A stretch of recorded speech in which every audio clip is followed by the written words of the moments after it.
get comfortable. Here we go.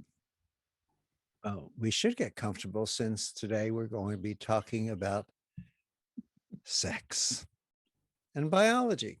That would be the S and the B words, because we have to call the words and use only the first letter for fear of offending anyone, which does kind of actually inhibit the clarity of communication and how we can grow and discuss and evolve and become better in the subjects. But, politically correct is not correct, or else we would call it correct.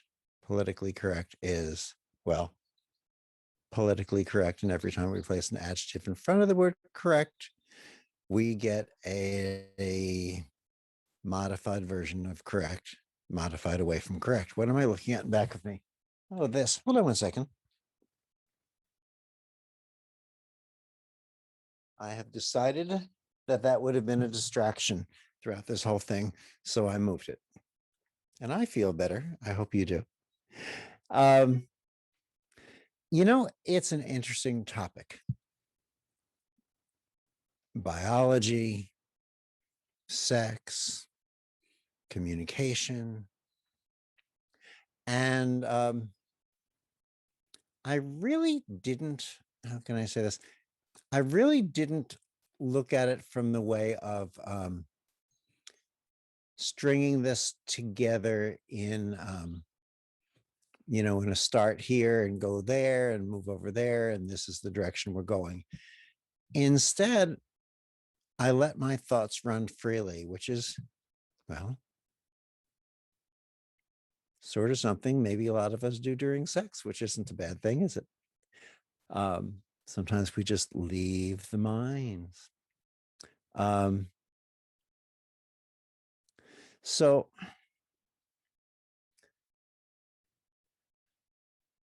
the biology of our bodies, what does it see? What does it share? What does it communicate?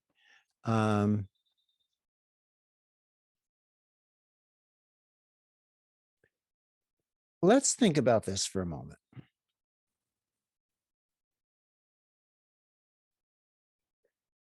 Think back, flashback, and don't worry, I'm not going to ask you to share this or with whom, but flashback on a really exciting, encompassing sexual encounter that you may have had at some point in time with someone you may not even remember their name. What goes on inside of you?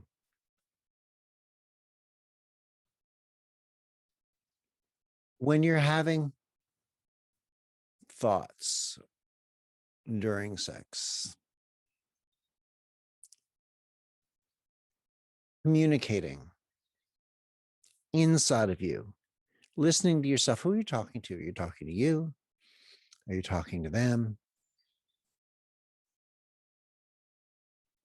There's so many interesting things that take place. Where do we go? I mean, really, where do we go? So just play with that one a little bit.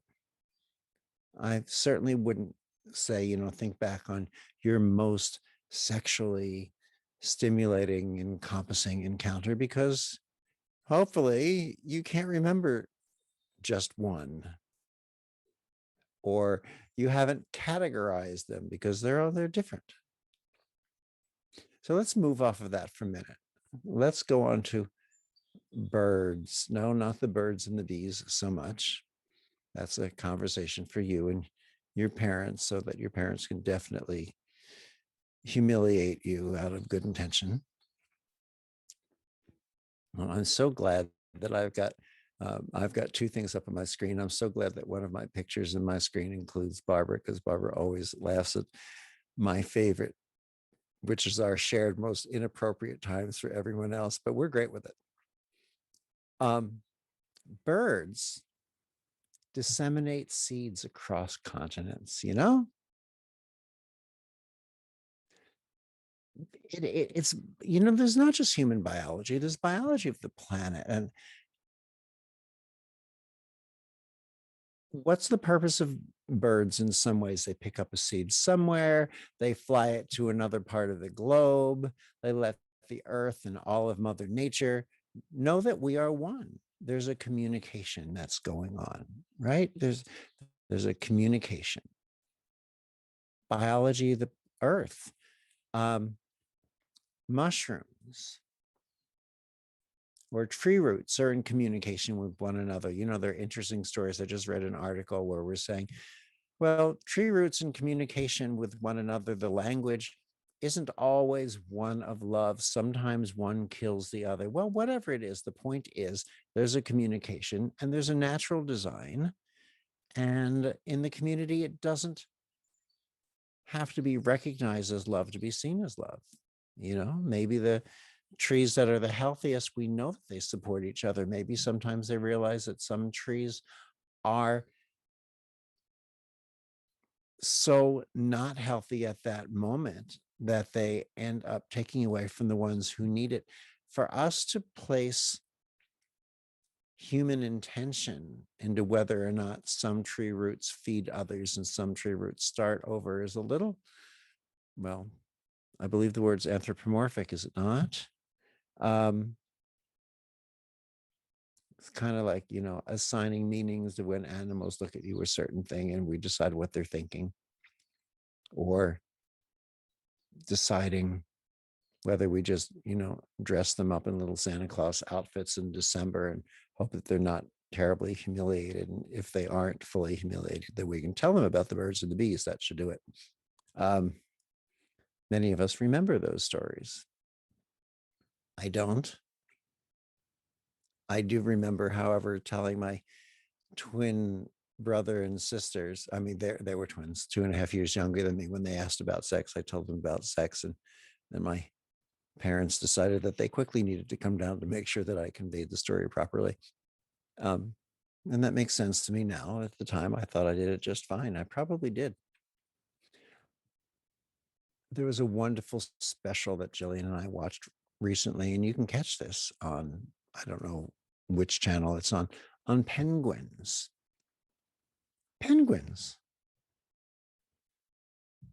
They look forward their timing of when the egg is going to happen. They carry the egg with such love.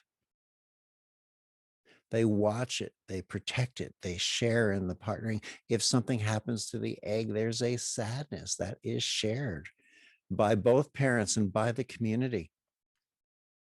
I mean, do they sit down and have discussions about this? Do they have, you know, 12-step groups for getting over grief? No, there's a knowingness. There's a biology that's more than just that your body functions a certain way. They care for their partners, they care for their eggs, they care for their newborn.